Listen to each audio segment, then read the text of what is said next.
di atas kepala kita. Panas luar biasa. Banyak orang tenggelam karena teringatnya dan perbuatannya. Banyak orang tenggelam karena maksiatnya kepada Allah Subhanahu wa taala. Baginda Nabi sallallahu alaihi wasallam tatkala itu rela menunggu kita di Telaga Kautsar.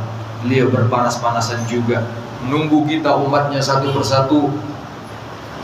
Kemudian tatkala melihat umatnya yang ada tanda di wajah dan tangan dan kaki mereka, yaitu ya ghurran muhajjalin, tanda umatnya baginda Nabi Muhammad SAW, mukanya bercahaya nanti di akhirat, tangannya bercahaya, kakinya bercahaya, min atharil wudu, karena bekas wudu yang dia lakukan di dunia.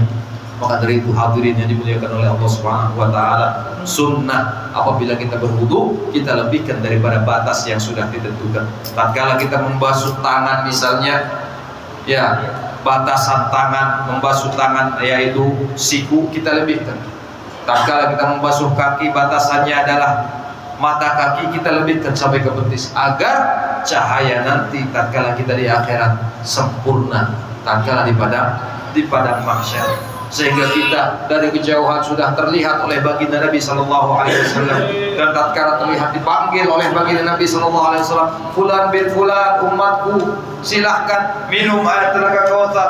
Kita dapat minum air dari Telaga Kautsar dari tangan baginda Nabi sallallahu alaihi wasallam sendiri. Beliau yang mengambilkan dan memberikannya kepada kita. Dan dalam kitab Maulid An-Nibah dikatakan, wa man syaribaha la yasma'u ba'daha abada. Orang yang minum air daripada Telaga Kautsar tidak akan haus untuk selamanya. Kemudian lanjut, bukan hanya di padang mahsyar. Tatkala kita dihisab, amal ibadah kita dihisab, dihitung oleh Allah Subhanahu wa taala. Satu orang ada yang 60 tahun, tergantung umur hidupnya. Kalau dia umur 60 tahun berarti 6 jilid buku amal ibadahnya. Karena setiap malam nisfu Sya'ban, buku amal ibadah kita diperbaharui oleh Allah Subhanahu wa taala, diganti dengan yang baru. Kalau umurnya 60 tahun berarti 60 jilid kita amal ibadah kita.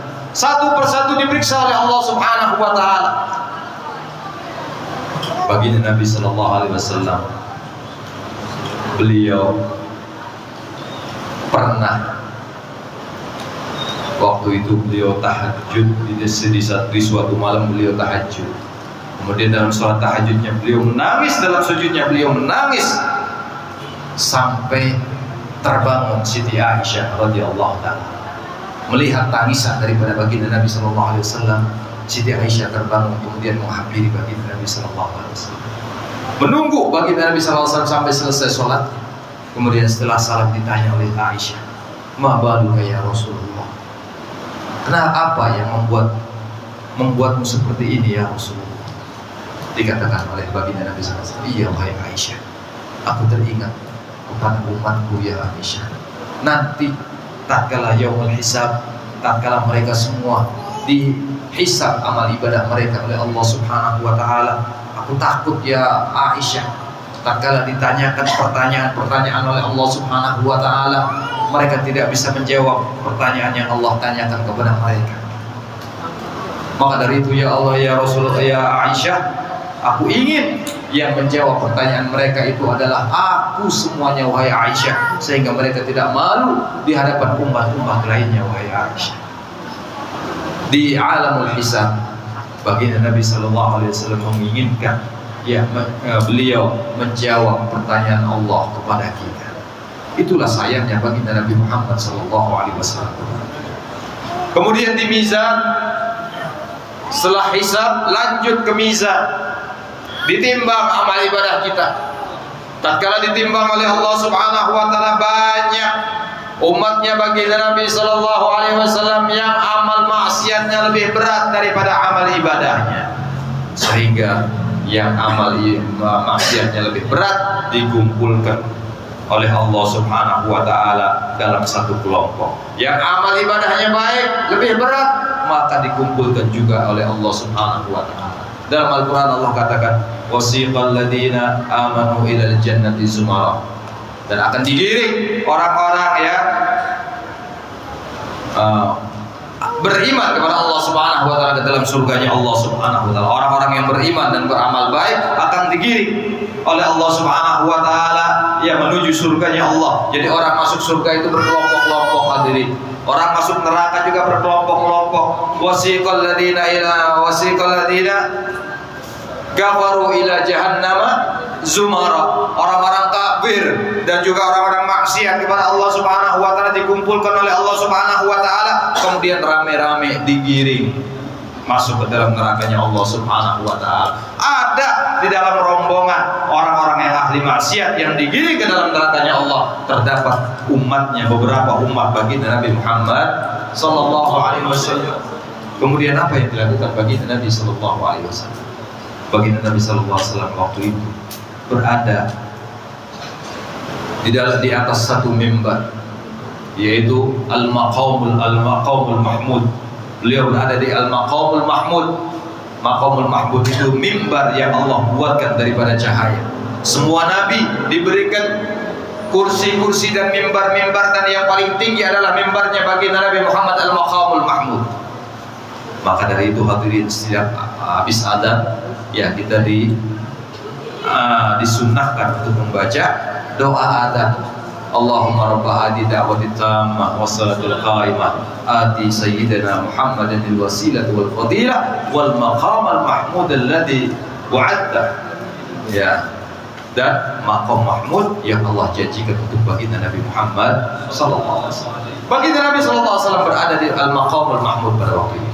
Beliau memantau hisabnya umatnya. Semua nabi-nabi juga memantau hisab daripada umatnya. Tatkala beliau melihat umatnya banyak yang digiring untuk masuk ke dalam nerakanya Allah Subhanahu wa taala, buru-buru baginda Nabi sallallahu alaihi wasallam turun daripada mimbar beliau, menemui malaikat yang menggiring mereka. Stop malaikat, mau engkau kemanakan umatku ini wahai malaikat?